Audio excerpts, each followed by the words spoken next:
ವಿಶ್ವವಿಖ್ಯಾತ ಮೈಸೂರು ದಸರಾ ಅದ್ಧೂರಿಯಾಗಿ ನಡೆಯಿತು. ತಾಯಿ ಚಾಮುಂಡಿಯನ್ನ ಹೊತ್ತ ಏಕಲವ್ಯ ಇಡೀ ಮೈಸೂರನ್ನೇ ಒಂದು ಸುತ್ತು ಹಾಕಿದ್ದಾನೆ. ಮೈಸೂರು ದಸರಾದ ಕಂಪ್ಲೀಟ್ ರಿಪೋರ್ಟ್ ಇಲ್ಲಿದೆ. ತುಳುನಾಡ ಐತಿಹಾಸಿಕ ಸಾಂಸ್ಕೃತಿಕ ಪರಂಪರೆಯ ಹೊನಲಿನಲ್ಲಿ ವಿಶ್ವವಿಖ್ಯಾತ ಮೈಸೂರು ಜಂಬೂ ಸವಾರಿ ಯಶಸ್ವಿಯಾಗಿದೆ. ನಾಡ ದೇವತೆ ಚಾಮುಂಡೇಶ್ವರಿ ಶಕ್ತಿಯ ಆರಾಧನೆ, ಶಾಂತಿ ಭಕ್ತಿಯ ವೈಭವದ ಪವಿತ್ರ ಪ್ರತಿಷ್ಠಿತ ನಾಡಹಬ್ಬ ಮತ್ತು ಜಂಬೂ ಸವಾರಿ ಸಂಪನ್ನಗೊಂಡಿದೆ. ಪೊಲೀಸರ ಜಾಣ್ಮೆ, ಲಕ್ಷಾಂತರ ಜನರ ತಾಳ್ಮೆ, ಕಲಾ ತಂಡಗಳ ಕಲಾಸ್ಮರಣೆ, 416ನೇ ಜಂಬೂ ಸವಾರಿ ಪರಿಪೂರ್ಣವಾಗಿ ನಡೆದಿದೆ.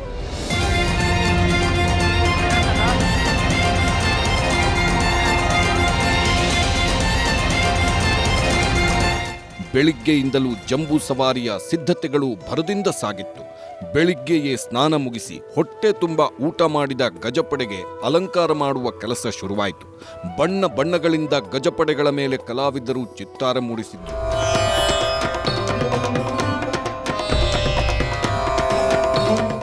ಬೆಳಿಗ್ಗೆ 8:20 ಚಾಮುಂಡಿ ಬೆಟ್ಟದಿಂದ ನಾಡದೇವತೆಯ ಉತ್ಸವ ಮೂರ್ತಿಯನ್ನ ಬಿಗಿ ಭದ್ರತೆಯಲ್ಲಿ ಭವ್ಯ ಮೆರವಣಿಗೆ ಮೂಲಕ ಅರಮನೆಯತ್ತ ಸಾಗಿ ಬಂತು.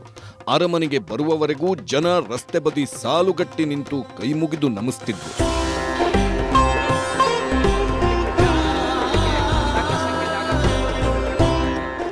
ಚಾಮುಂಡೇಶ್ವರಿ ತಾಯಿಯನ್ನ ಅರಮನೆಗೆ ಕರೆತಂದ ಹೊತ್ತಲ್ಲೇ ಅರಮನೆ ಸಂಪ್ರದಾಯದಂತೆ ಯುವರಾಜ ಯದುವೀರ್ ಮೊದಲು ಅರಮನೆ ಅಸ್ತ್ರಗಳಿಗೆ ಪೂಜೆ ನೆರವೇರಿಸಿದ್ರು.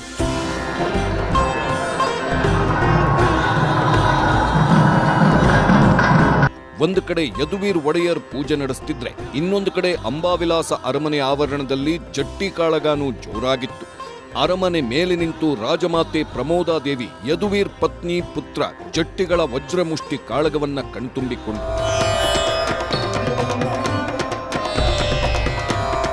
ಜಟ್ಟಿ ಕಾಳಗದ ಬಳಿಕ ಅರಮನೆ ಆವರಣದಲ್ಲಿ ವಿಜಯ ಯಾತ್ರೆ ಶುರುವಾಯಿತು. ಅರಮನೆ ಆವರಣದಿಂದ ಭುವನೇಶ್ವರಿ ದೇವಸ್ಥಾನದವರೆಗೂ ಚಿನ್ನಲೇಪಿತ ಪಟ್ಟದ ಕತ್ತಿಯನ್ನ ಹೊತ್ತ ಪಲ್ಲಕ್ಕಿ ಉತ್ಸವ ನಡೆಯಿತು. ಪಟ್ಟದ ಆನೆಗಳ ಹಿಂದೆ ಕಾರಲ್ಲಿ ಯದುವೀರ್ ಮೆರವಣಿಗೆಯಲ್ಲಿ ಭಾಗಿಯಾದರು. ಆಮೇಲೆ ವಿಜಯ ಯಾತ್ರೆ ಮೂಲಕ ಸಾಗಿ ಬಂದ ಯದುವೀರ್ ಮೊದಲು ಬನ್ನಿಮರಕ್ಕೆ ಪೂಜೆ ಸಲ್ಲಿಸಿದ್ರು.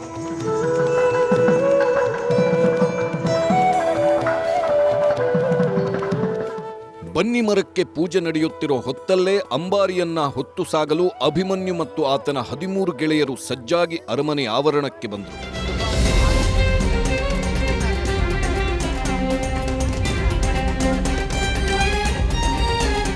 ಅಂಬಾರಿ ಹೊರಲು ಸಜ್ಜಾದ ಗಜಪಡೆಗಳು ಅರಮನೆ ಆವರಣ ಪ್ರವೇಶ ಆಗ್ತಿದ್ದಂತೆ ಮುಖ್ಯಮಂತ್ರಿ ಸಿದ್ದರಾಮಯ್ಯ, ಉಪಮುಖ್ಯಮಂತ್ರಿ ಡಿಕೆ ಶಿವಕುಮಾರ್, ಉಸ್ತುವಾರಿ ಸಚಿವರು, ಶಾಸಕರು ಅರಮನೆಗೆ ಎಂಟ್ರಿ ಕೊಟ್ಟರು. ಮಧ್ಯಾಹ್ನ 1:01 1:16 ಸಲ್ಲುವ ಶುಭ ಧನುರ್ ಲಗ್ನದಲ್ಲಿ ನಂದಿ ಧ್ವಜಪೂಜೆ ನೆರವೇರಿಸಿದ್ರು. ಇನ್ನೊಂದು ಕಡೆ ಜಂಬೂ ಸವಾರಿಗೆ ನಿಶಾನೆ ಆನೆಗಳಾದ ಧನಂಜಯ ಮತ್ತು ಗೋಪಿ ಆನೆಗಳು ಎಂಟ್ರಿ ಕೊಟ್ಟವು. ಸಾಲಾನೆಗಳ ನಾಯಕನಾಗಿ ಮಹೇಂದ್ರ, ಧನಂಜಯ, ಗೋಪಿ ಜೊತೆ ಸೇರ್ಕೊಂಡ. ಆಮೇಲೆ ಲಕ್ಷ್ಮೀ ಆನೆ, ಹೇಮಾವತಿ, ಪ್ರಶಾಂತ ಸೇರ್ಕೊಂಡ. ಆಮೇಲೆ ಬಂದಿದ್ದೆ ಭೀಮ. ಭೀಮನ ವಯಸ್ಸು 25 ವರ್ಷಗಳು. ಶರೀರದ ಎತ್ತರ 2.85 ಮೀಟರ್. ಶರೀರದ ಉದ್ದ 3.05 ಮೀಟರ್. ಅದ್ಭುತವಾದಂತಹ ದೃಶ್ಯವನ್ನ ನೀವು ಕಣ್ತುಂಬಿಕೊತಾ ಇದ್ದೀರಾ ನೋಡಿ. ಅಂದಾಜು ತೂಕ 5300 ಕೆಜಿ. ಭೀಮ ಅಂತ ಹೆಸರು ಕೂಗ್ತಿದ್ದಂತೆ ಜನ ಶಿಳ್ಳೆ ಚಪ್ಪಾಳೆಗಳೊಂದಿಗೆ ಸ್ವಾಗತಿಸಿದ್ರು. ಜನ ಭೀಮ ಭೀಮ ಅಂತಿದ್ದಂತೆ ಸೊಂಡಿಲು ಎತ್ತಿ ತನ್ನ ಸಿಗ್ನೇಚರ್ ತೋರಿಸಿದ. ಭೀಮನ ಜೊತೆ ಕಂಜನ್ ಮತ್ತು ಏಕಲವ್ಯ ಜೊತೆಯಾಗಿದ್ವು. ಭೀಮ ಬಲ ಭೀಮ ಬರುತ್ತಿದ್ದಾನೆ ನೋಡಿ.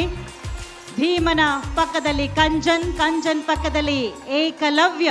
ಗಜಪಡೆಗಳೆಲ್ಲ ಜಂಬೂ ಸವಾರಿಗೆ ಬರ್ತಿದ್ರೆ, ಇನ್ನೊಂದು ಕಡೆ ಭಾರತ ಮತ್ತು ಕರ್ನಾಟಕದ ಜಿಲ್ಲೆಗಳ ಇತಿಹಾಸ ಸಾರುವ ಸ್ತಬ್ಧ ಚಿತ್ರಗಳ ಮೆರವಣಿಗೆ ಜನರನ್ನ ಮಂತ್ರಮುಗ್ಧರನ್ನಾಗಿಸಿತು.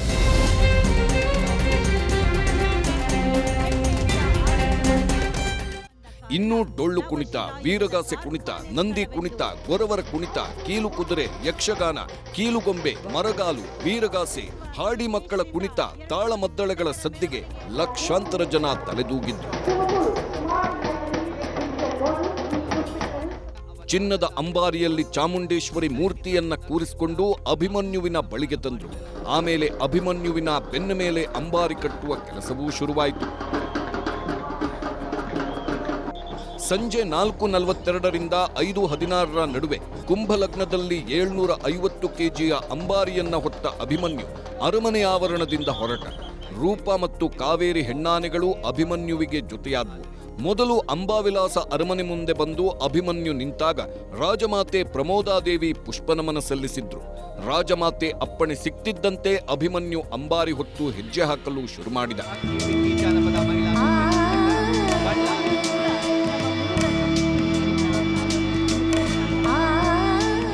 ಅರಮನೆ ಮುಂದೆ ಮುಖ್ಯಮಂತ್ರಿ ಸಿದ್ದರಾಮಯ್ಯ 8ನೇ ಬಾರಿಗೆ ದಸರಾ ಜಂಬೂ ಸವಾರಿಗೆ ಚಾಲನೆ ನೀಡಿದ್ರು.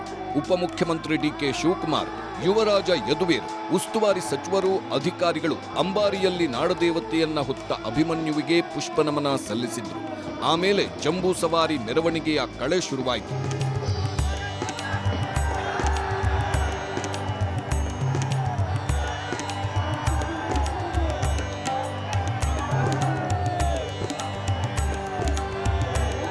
ನಾಡಿನ ಕಲೆ, ಸಂಸ್ಕೃತಿ, ಸಾಂಸ್ಕೃತಿಕ ವೈಭವಗಳ ವೈಭೋಗ, ಸರ್ಕಾರದ ಸಾಧನೆಗಳ ಪ್ರತಿಬಿಂಬಗಳು, ಮಹಾತ್ಮ ಗಾಂಧೀಜಿಯ 156ನೇ ಜನ್ಮದಿನದ ಸ್ಮರಣೆಯ ಮಧ್ಯೆ ಆಗಾಗ ಸುರಿದ ಸೋನೆ ಮಳೆಯಲ್ಲೂ ಜಂಬೂ ಸವಾರಿ ಅದ್ಧೂರಿಯಾಗಿ, ಯಶಸ್ವಿಯಾಗಿ, ವೈಭವೋಪೇತವಾಗಿ ಯಶಸ್ವಿಯಾಯಿತು.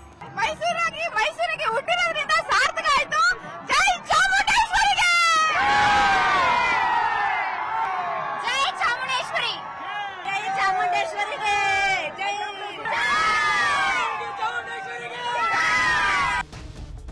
ಜಂಬೂ ಸವಾರಿ ಸಂಪನ್ನವಾಗ್ತಿದ್ದಂತೆ ಬನ್ನಿ ಮಂಟಪದ ಮೈದಾನದಲ್ಲಿ ರಾತ್ರಿ ಪಂಜಿನ ಕವಾಯಿತು ಜನರನ್ನ ಮಂತ್ರಮುಗ್ಧರನ್ನಾಗಿಸಿತು.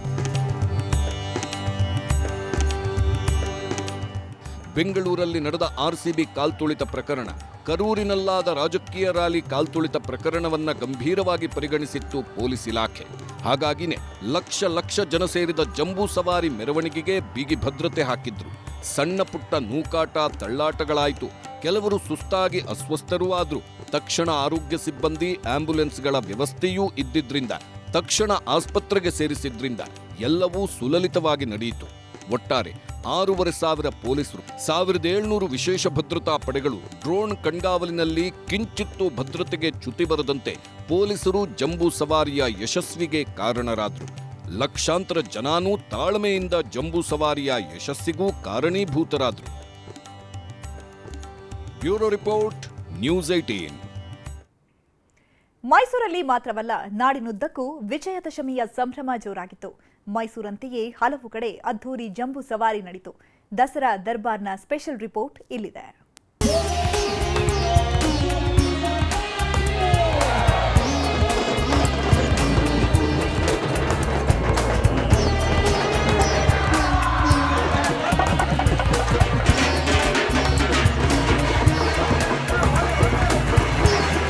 ವಿಜಯದಶಮಿ ಅಂದ್ರೆ ವಿಜಯದ ಸಂಕೇತ, ದಸರಾ ಅಂದ್ರೆ ಸಂಭ್ರಮದ ಸಂಕೇತ.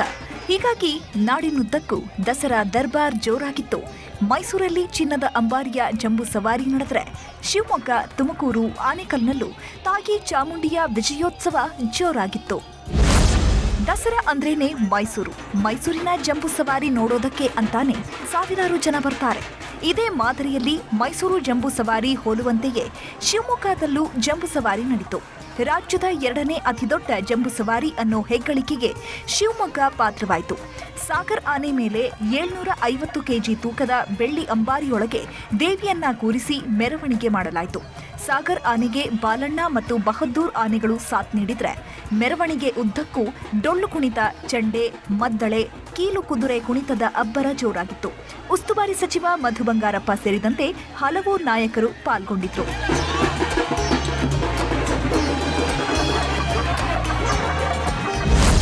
ಇನ್ನು ತುಮಕೂರಲ್ಲೂ ದಸರಾ ಆಚರಣೆ ಜೋರಾಗಿತ್ತು. ಮೈಸೂರು ಮಾದರಿಯಲ್ಲೇ ಜಂಬೂ ಸವಾರಿ ಉತ್ಸವವನ್ನ ಅದ್ಧೂರಿಯಾಗಿ ಆಚರಿಸಿದ್ರು. ಅಂಬಾರಿಯನ್ನ ಹೊತ್ತ ಶ್ರೀರಾಮ ಆನೆ ನಗರದ ಪ್ರಮುಖ ಬೀದಿಯಲ್ಲಿ ಹೆಜ್ಜೆ ಹಾಕ್ತಿದ್ರೆ, ಈ ದೃಶ್ಯ ವೈಭವ ನೋಡೋದಕ್ಕೆ 2 ಕಣ್ಣುಗಳು ಸಾಲ್ದಿರಲಿಲ್ಲ.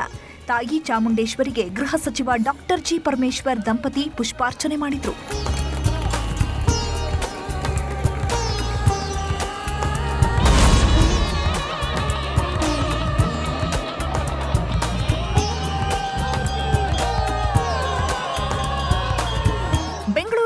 ಪಟ್ಟದಕಲ್ನಲ್ಲೂ ಅದ್ಧೂರಿ ಜಂಬೂ ಸವಾರಿ ನಡೆಯಿತು.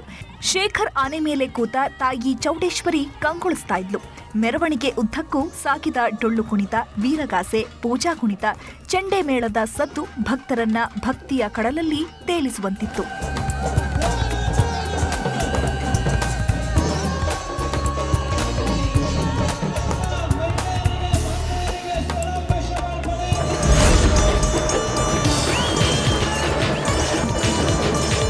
ದಾವಣಗೆರೆಯಲ್ಲಿ ವಿಜಯದಶಮಿ ಪ್ರಯುಕ್ತ ಅದ್ಧೂರಿ ಶೋಭಾಯಾತ್ರೆ ಮಾಡಿದ್ರು.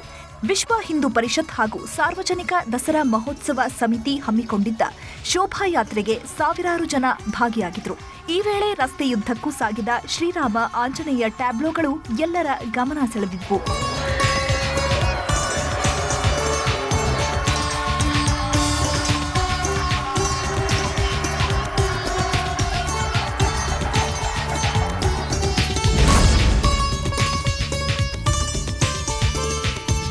ವಿಜಯನಗರದಲ್ಲಿ ಬನ್ನಿ ಮುಡಿಯೋ ಆಚರಣೆ ಜೋರಾಗಿತ್ತು. ಪಾಂಡವರು ವನವಾಸಕ್ಕೆ ಹೋದಾಗ ಬನ್ನಿ ಗಿಡದಲ್ಲಿ ಶಸ್ತ್ರಾಸ್ತ್ರಗಳನ್ನ ಇಟ್ಟು ಧರ್ಮದ ಗುಡ್ಡದಲ್ಲಿ ವಾಸವಿದ್ರಂತೆ. ಹೀಗಾಗಿಯೇ ಈ ಜಾಗವನ್ನ ಧರ್ಮದ ಗುಡ್ಡ ಅಂತ ನಂಬಿ ಇಲ್ಲಿನ ಜನ ಪ್ರತಿವರ್ಷ ಪೂಜೆ ಮಾಡ್ತಾರೆ. ಹೊಸಪೇಟೆ ತಾಲೂಕಿನ ಧರ್ಮದ ಗುಡ್ಡಕ್ಕೆ ನಾನಾ ಭಾಗಗಳಿಂದ ಬಂದ ಭಕ್ತರು ಪಲ್ಲಕ್ಕಿಯನ್ನ ಹೊತ್ತು ಕಿಲೋಮೀಟರ್ ಗಟ್ಟಲೆ ಓಡ್ತಾರೆ.